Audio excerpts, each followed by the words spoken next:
Hello. வர 1 மே மாதம் 2026 அன்னைக்கு சித்ரா பௌர்ணமி இல்லையா?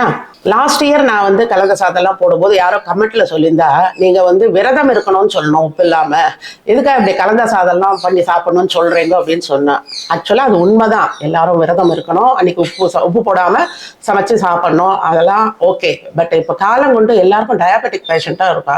அப்படி இருக்கும்போது அவளை உப்பு இல்லாம சாப்பிடுவோம் அப்படிலாம் நான் சொல்ல முடியாது. அதனாலதான் இந்த கலந்த சாதம்லாம் பண்ணி காமிச்சோம். இந்த வருஷமும் கலந்த சாதம் பண்ணி தான் காட்ட போறேன். பட் என்னோட சம்மந்தி அம்மா வந்து அவ அம்மா வாத்துல எப்படி ஃபாலோ பண்ணுவான்ட்டு சொன்னான். அதை நான் உங்ககிட்ட ஷேர் பண்ணிக்கலான் இருக்கேன். இப்போ ஃபர்ஸ்ட் இந்த விரதத்துக்கு என்ன பண்ணணும்னா, காலம்பரை எல்லாம் குளிச்சுட்டு அன்னைக்கு சுவாமி கிட்ட மாக்கோலம் போடணும். அந்த கோலம் எப்படி போடணுன்றது நான் இப்போ இதை போட்டு காட்டுறேன் பாருங்க.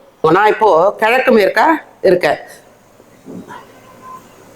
அவன் பார்த்து சுவாமி பேர் எழுதிப்போம் இல்லையா? ஸ்ரீராம ஜெயமோ, ஓ முருகா, மீனாட்சி துணை, ஏதோ எழுதிப்போம். அதை எழுதிக்கலாம். நம்ம படிக்கோளம் போடுறோம் இல்லையா? ஒரு ஸ்கொயர், அந்த ஸ்கொயருக்கு நடுவில் கேப் இருக்கணும். இங்க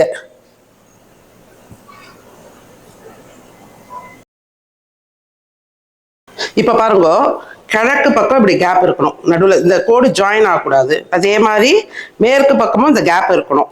அதே மாதிரி வடக்கு பக்கமும் இந்த கேப் இருக்கணும். இப்ப பாருங்க, இந்த தெற்கு பக்கம் மட்டும் க்ளோஸ் பண்ணிடணுமா ஃபுல்லா.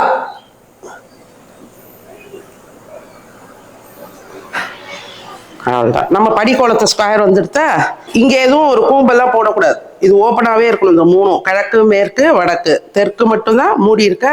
வேணா இந்த கூம்பு கிட்டோம்னா ஏதாவது போட்டுக்கலாம். நம்ம ஒரு தாமரை, ஒரு இது எது உங்களுக்கு சௌகரியமோ அதை போட்டுக்கோங்க.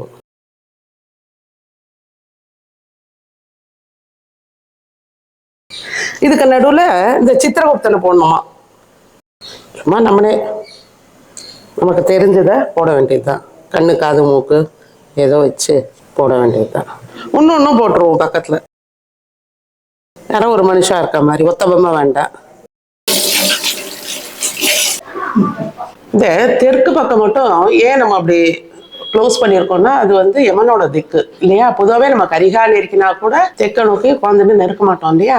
அதனாலதான் இந்த மாதிரி இதை போடுறா போல இருக்குது கோலம். என் வயசுக்கு எனக்கு நானே இப்பதான் அதை தெரிஞ்சுட்டேன். நிஜமாவே இவ்வளவு நாள் எனக்கு தெரியாது இந்த மாதிரி எல்லாம் கோலம் போட்டு பண்ணுவான்னு. மாமி சொல்ல ஆசைதான் எனக்கே தெரிஞ்சுது. உங்காத்து வழக்கம் எப்படியோ அப்படி ஃபாலோ பண்ணிக்கோங்க, எல்லாரும் தெரிஞ்சுக்கலான்றதால தான் நான் இப்போ இதை ஷேர் பண்ணியிருக்கேன். அதாவது அந்த கோலத்தெல்லாம் போட்டுட்டு அதுக்கப்புறம் சுவாமி நிவேத்தியம் என்ன பண்ணணும்னா, சாதத்தை வந்து அபிஸ் மாதிரி வடிக்கிறோம். பொதுவாக நம்ம குக்கர்ல வைக்கிறதே அபிஸ் தான், நம்ம ஒன்றும் வடிக்க போறது இல்லை, கஞ்சி இல்லையா? அது மேல ஒரு வெள்ளைக்கட்டி வச்சு நைவேத்தியம் பண்ணுவாளாம். விரதம் இருக்கிறவா அந்த சாதத்தை தான் எடுத்து போட்டு வாய்க்கு கொஞ்சம் சாப்பிட்ற மாதிரி இருக்கணும்னு நினைக்கிறவா வந்து என்ன பண்ணுவாளாம், கொஞ்சம் தேங்காய், ஒரே ஒரு மிளகா, கொஞ்சம் புளி, இதை வச்சு தேங்காய் தொகையல் மாதிரி அரைச்சிப்பா, உப்பு சேர்க்காமல். அதுக்கப்புறம் தயிர் சாதம் சாப்பிட்டுப்பா. அன்னைக்கு வந்து பசும் தயிர் விட்டுக்கூடாதான், எருமை தயிர் தான் விட்டுக்கணுமா.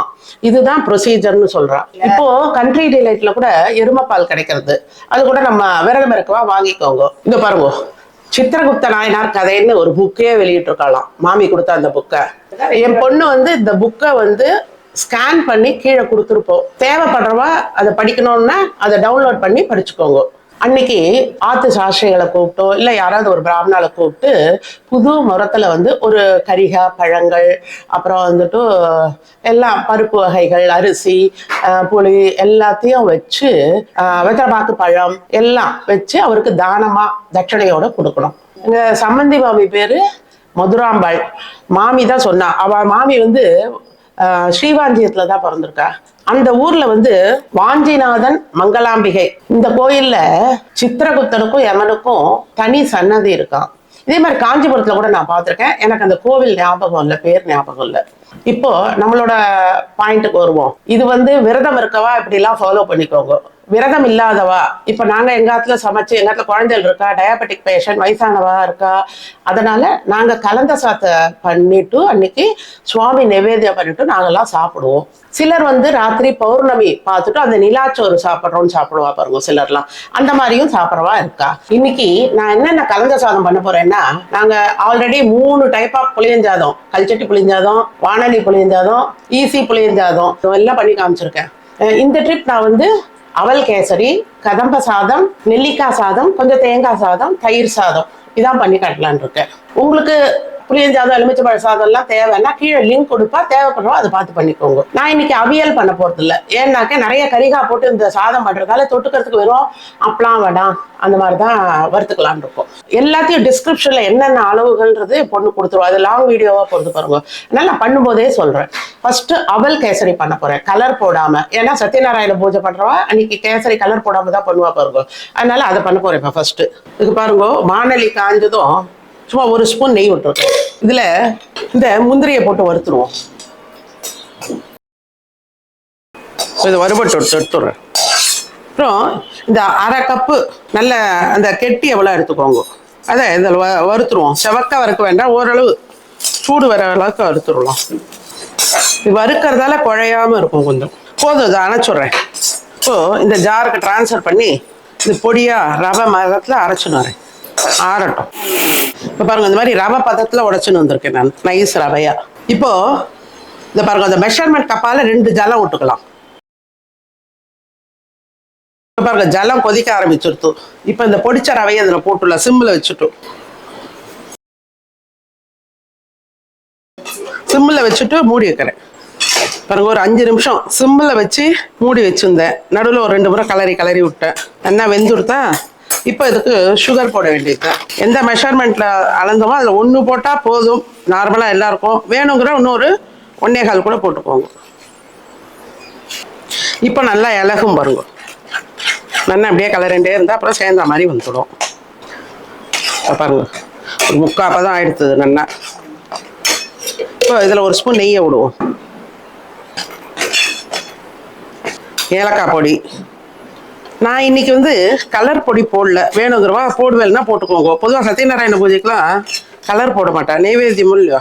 இப்போ பாருங்க, இன்னும் ஒரு ஸ்பூன் நெய் விட்றேன். மொத்தமே 2.25 ஸ்பூன் தான் விட்டுருக்கேன். ஒரு 1/4 ஸ்பூன் வறுத்தேன் முந்திரியும் அந்த அபுலையும், இதுக்கு 2 ஸ்பூன் விட்டுருக்கேன். இப்போ இந்த இதை போட்டு விட்றேன், முந்திரி, வறுத்த முந்திரி. அதெல்லாம் நல்லா அப்படி வெந்து சுழண்டு வந்துடுது. அதனால இந்த கன்சிஸ்டன்சிலேயே எடுத்துருவோம். அப்போதான் நாழி ஆக இன்னும் இறுகின்றோம். அது ரொம்ப இன்னும் கெட்டியாக எடுத்தேன்னா கேக் போடுற மாதிரி ஆகிடும். அப்புறம் இப்போ அடுப்பை நிறுத்திட போகிறேன். அவல் கேசரி ரெடி. பாருங்க, இது வேறு பாத்திரத்துக்கு ட்ரான்ஸ்ஃபர் பண்ணிவிடும். இப்போ இந்த கதம்ப சாத்துக்கு நான் இந்த ப்ரெஷர் பேன்லேயே பண்ணலான் இருக்கேன். நான் மொத்தம் ஒரு 2 அழாக்கு சாதத்தை வடித்து எடுத்து வச்சுட்டேன், எல்லாத்துலேயும் போட்டுக்கலாம் அப்படின்னு. ஒரு ஸ்பூன் எண்ணெய் விட்டுருக்கேன். காஞ்சதும் இங்கே பாருங்க, கரிகாலாம் நான் அலம்பி வச்சுட்டுருக்கேன். பரங்கிக்காய், பூசணிக்காய், சக்கரவள்ளி கிழங்கு, அவரைக்காய், கேரட்டு, பீன்ஸு, உருளைக்கிழங்கு இதெல்லாம் இதை நறுக்கி நல்லா வாஷ் பண்ணி எடுத்து வச்சுருக்கேன். இப்போ இந்த கரிகாவை இதில் போட்டுடலாம். இது ஒரு 6 பேர் சாப்பிட்ற திட்டத்துக்கு தான் பண்ண போகிறேன். எல்லா சாதமும் சாப்பிடும்போது ஒரு சட்டுவும் தானே போட்டு போடலாம். இது ஒரு 2 நிமிஷம் வதக்குவோம். எண்ணெயில் வதக்கி பண்ணும்போது அதனோட ஃப்ளேவர் நல்லா தான் இருக்கும். வேக விட்டு பண்ணுறது ஒரு தினுசு, எண்ணெயில் ஒரு வதக்கி பண்ணுறதும் அது ஒரு தினுசாக இருக்கும். இதுவே நல்ல ஜலம் விட்டுக்கும். நான் ஒரு சின்ன எலுமிச்சம்பழ சைஸ் அளவு புளியை எடுத்து கரைச்சி வச்சுருக்கேன். நான் இதுலேயே விட்டுற போகிறேன், ஏன்னா தனியாக வேக விட்டால் அது இன்னும் ஜலமாயிட்டே வரும். அதுக்காக தான். மஞ்சப்பொடி நல்லா ஒரு 1/2 ஸ்பூன். வாசனைக்கு ஒரு 4 கருவேப்பிலை அப்புறம் போட்டுப்போம் மீதியை. இந்த காய்க்கு தக்கின உப்பு மட்டும் போட்டுப்போம், ஒரு 1/2 ஸ்பூன், அவ்வளோதான். இப்போ பாருங்க, இது நல்லா ஒரு சவுண்டு அவாத்து குக்கரை பொறுத்து இருக்கு, குழைய வேண்டாம். அதுக்காக கொஞ்சம் தானா பெருசாக நெருக்கியிருக்கேன் பாருங்க. 1 சவுண்டோ 2 சவுண்டோ அதுக்கேற்ற மாதிரி வச்சுக்கோங்க. சத்தம் வந்த உடனே அடங்கின உடனே உங்களுக்கு காட்டுறேன். இப்போ அந்த ப்ரெஷர் பேனை வேற அடுப்பில் போட்டிருக்கேன். இப்போ பாருங்க, இதுக்கு தேவையான சாமானை வறுத்துக்கணும் இல்லையா, அது வறுத்துக்கலான் இருக்கேன். கட்டி பெருங்காயம் போட்டிருக்கேன். தூள் பெருங்காயம் இருக்கும், அப்புறம் போட்டுக்கோங்க கடைசியில். ஒரு டேபிள் ஸ்பூன் கடலைப்பருப்பு, ஒரு 1/2 ஸ்பூன் உளுத்தம்பருப்பு, 2 டேபிள் ஸ்பூன் தனியா, 4 மிளகு, 1/4 ஸ்பூன் வெந்தயம். அதுக்கு தகுந்த காரம் எவ்வளோ வேணுமோ நீங்கள் போட்டுக்கோங்க உங்களுக்கு. இப்போ இதை வறுத்துண்டுருவோம். நல்லா மிளகாவை ஃபஸ்ட்டு எடுத்துருவோம். நல்லா சவக்க வறுத்துக்கலாம். இது நல்லா சவப்பாக எடுத்து பாருங்க. இப்போ இதை எடுத்துடுறேன். இது ஆறின உடனே பிடிச்சிட்டு வரேன். இப்போ குக்கர் சவுண்டு அடங்கி எடுத்தோம். இப்போ பார்த்தீங்களா, கரிகாலாம் நல்லா வெந்திருக்கு, எல்லா காயுமே நல்லா வெந்துடுத்தோம். இப்போ பாருங்க, இதுக்கு இந்த பொடியை அரைச்சின்னு வந்திருக்கேன் இல்லையா, அதை போட்டுருவோம். நான் அந்த திட்டத்துக்கு தான் அரைச்சிருக்கேன். காரம் எல்லாம் கரெக்டாக இருக்கும். இப்போ அடுப்பை பற்ற வச்சுப்போம். இப்போ பாருங்க, இதுக்கு நான் கொண்டக்கடலையும் வேர்கடலையும் தனியாக வேக விட்டு எடுத்துட்டு இருக்கேன், மட்டா உப்பை போட்டு. இல்லை போட்டால் நல்லா இருக்கும். உங்களுக்கு எது இருக்கோ ஆற்றுல போடுங்க, காராமணி, மொச்சை, என்ன இருக்கோ தானியம், அதை வேக விட்டு இதில் போட வேண்டியது தான். ஒரு கொதி நல்லா வரட்டும். இந்த பொடி போட்டிருக்கோம் இல்லையா, பாருங்க, ஒரே 1 ஸ்பூன் வெல்லம் போடுறேன் நான். இப்போ இந்த வேக வச்ச சாதத்தை இதில் போட போகிறேன். ரொம்ப குழச்சலா சாம்பார் சாதம் மாதிரி வேண்டாம், ஓரளவு இருக்கட்டும்.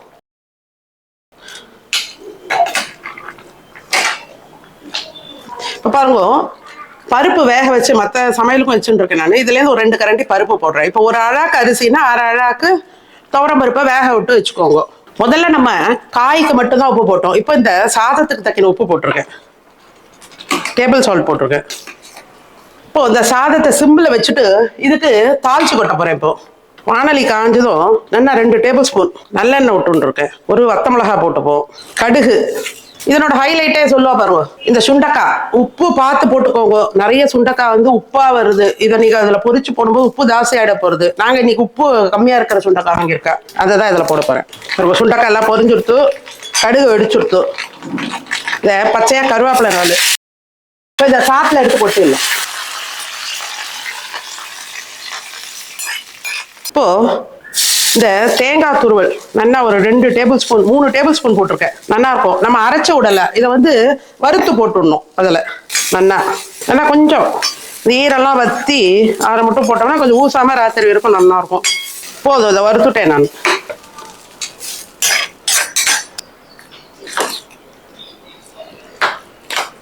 கதம்ப சாம்பார் சாதம் தான். பொதுவாக சாம்பார் சாதம்னா வெங்காயம் முருங்கைக்காய் அதெல்லாம் போடுவோம், இதில் அது கிடையாது. அவ்வளோதான், கதம்ப சாதம் ரெடி. இப்போ இதில் சொட்டு நெய்யை விடணும். எப்படி இருந்தாலும் நைவேத்தியத்துக்கு நம்ம நெய்யை விடுவோம். இப்போ முதல்ல கொஞ்சம் விட்டோம்னு வச்சுக்கோங்க. சும்மா ஒரு ஸ்பூன் தான் நான் விட்டுருக்கேன் நெய்யை. இந்த பாருங்க, கதம்ப சாதம் ரெடி. அடுத்து தேங்காய் சாதம். அதுக்கு நான் தேங்காய் எண்ணெய் தான் விட்டுருக்கேன். எண்ணெய் காய்ச்சதும் கடுகு வெடிச்சதும் நான் கடலைப்பருப்பையும் உளுத்தம்பருப்பையும் ஒரு 1/2 மணி நேரமாக ஊற வச்சுட்டேன். முதல்ல அதை போட்டுறேன், ஏன்னா வயசானவெல்லாம் கடிக்க முடியல. நீங்கள் அப்படியே அறியாத வேணா அப்படியே போட்டுக்கோங்க. பெருங்காய பொடி 4 முந்திரி போடுறேன். காரத்துக்கு பச்சை மிளகா, ஒரு சிகப்பு மிளகா, கருவேப்பிலை. இதுலேயே அந்த தேங்காய் துருவிலையும் நான் போட்டு விட்றேன். நம்ம சாத்துக்கு தக்கினது போட்டுக்க வேண்டியது தான். அவளுக்கு சிலர் குறைச்சி போட்டுப்பா, சிலர் கூட போட்டுப்பா. சாத்துக்கு தக்கின உப்பு. தேங்காய் சாதம் ரொம்ப உப்பு இழுக்காது, பார்த்து போடுங்க. ஓரளவு அந்த ஈரம் போகிற அளவுக்கு வறுத்துட்டா போதும். ரொம்ப செவப்பா முன்னெல்லாம் வறுப்பா, இப்பெல்லாம் அவ்வளோ வறுக்கிறதே இல்லை யாரும். ஏன்னாக்க அது ரொம்ப தொண்டையை பிடிக்கிறது. இப்போ பாருங்க, இந்த அளவு வறுபட்டா போதும். இப்போ இதுலேயே சாத்தை போட்டுருப்பேன். அவ்வளோதான், ஸ்டவ் அணைச்சுட்றேன்.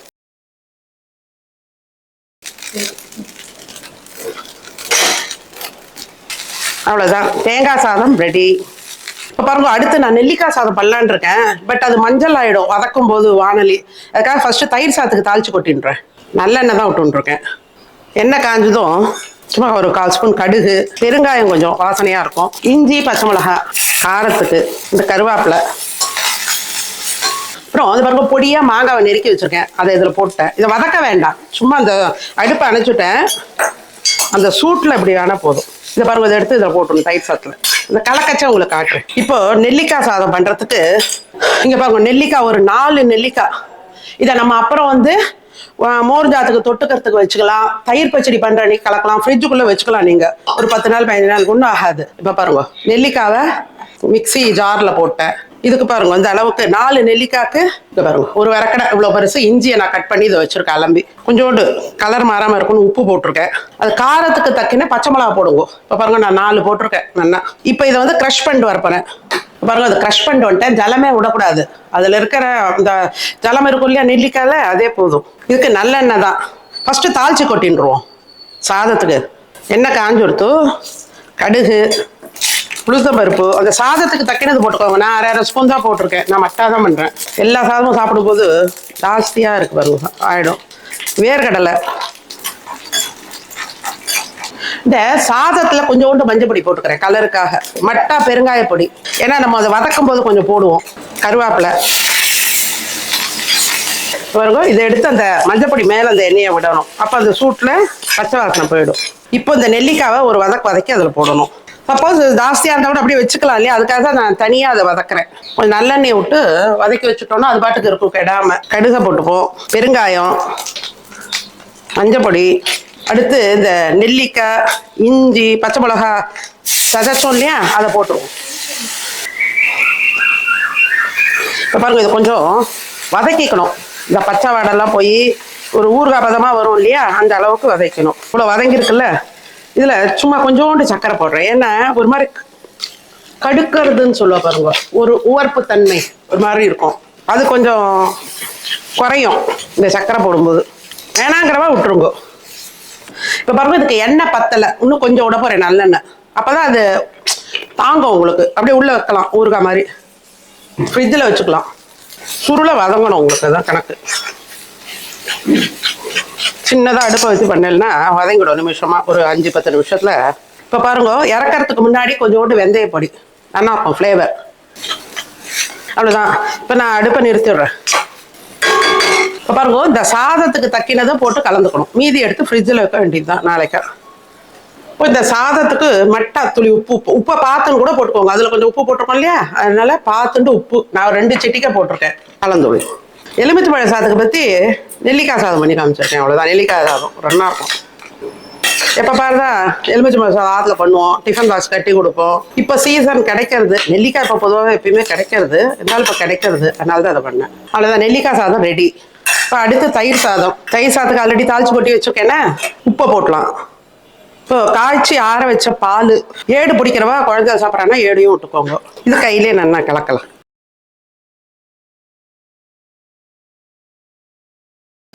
அவாவா சாப்பிடறதுக்கு தக்கின மாதிரி தயிர் விட்டுக்கோங்க, இல்லைன்னா புளிச்சு போயிடும். ஏன்னா மாங்காய் வேற போட்டிருக்கோம் இதில். அதனால நாங்கள் இப்போ சாப்பிட போகிறோம். 10:30 மணி. அதனால தயிரை கலந்துட்டேன். தயிர் சாதம் ரெடி. இப்போ பார்த்தெல்லாம் கேசரி நல்லா கெட்டியாக எடுத்து, கதம்ப சாதம், தேங்காய் சாதம், நெல்லிக்காய் சாதம், தயிர் சாதம், இந்த நெல்லிக்காய் தொக்கு, பச்சை மிளகாய் இஞ்சி போட்ட தொக்கு, வேணுன்னா மோர் ஜாத்துக்கு தொட்டுக்கலாம். நான் அவியல் பண்ணல, அதுக்கு பற்றி இதில் காயெல்லாம் நிறைய போட்டிருக்கோம் இல்லையா, அதனால இந்த அப்பளா வடை வறுத்து வச்சுருப்போம். லாஸ்ட்டு ஒரு 3-4 வீடியோஸ் வந்து இந்த ஆடி பெருக்குக்கு, அப்புறம் வந்து சித்ரா பௌர்ணமிக்கெலாம் நிறைய கலந்த சாதம் போட்டிருக்கோம். புளியஞ்சாதம், தேங்காய் சாதம், எலுமிச்சை சாதம்லாம் ஒவ்வொரு ட்ரிப்பு ஒவ்வொரு மெத்தடில் பண்ணியிருப்பேன். வேணுங்கிறவா கீழே லிங்க் கொடுப்பேன், அதை பார்த்துக்கோங்க. எல்லாரும் இந்த கலந்த சாதத்தை ட்ரை பண்ணி பாருங்க. பண்ணி பார்த்துட்டு எப்படி வந்ததுன்னு கமெண்ட்ல போடுங்க. என்னோட வீடியோஸ்லாம் பிடிச்சிருந்தா லைக் பண்ணுங்க. ஃப்ரெண்ட்ஸ் அண்ட் ரிலேட்டிவ்ஸ்க்கு ஷேர் பண்ணுங்க. சப்ஸ்கிரைப் பண்ணாதவெல்லாம் சப்ஸ்கிரைப் பண்ணுங்க. தேங்க்யூ.